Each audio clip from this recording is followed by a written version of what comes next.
সম্মানিত বৃহত্তর অধিকর্তা,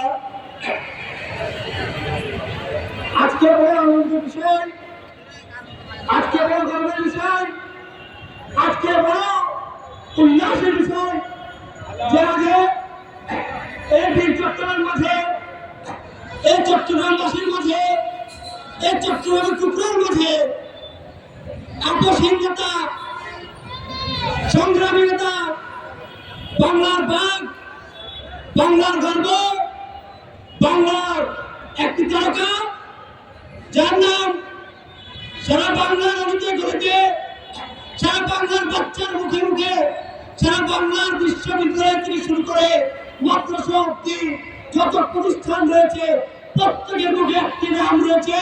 সে একটি নাম হচ্ছে হাসনাতুল্লাহ। ঠিক কিনা? সে হাসনাতুল্লাহ। আমি সত্যি কন্টিনিউ বলছি, আর যদি নির্বিকারগুলো আপোষ করতেন তাহলে বাংলার মাটির মধ্যে আজকে একটি সুন্দর পরিবেশের একটি প্রোগ্রাম আমরা হয়তো দেখতে পারতাম না। ঠিক কিনা? এই বাংলার মধ্যে আজকে যত স্টুডেন্ট, যত আলেম বলেন, ডানপন্থী বলেন, ডানপন্থী বলেন, সুন্নি বলেন, ওয়াহাবি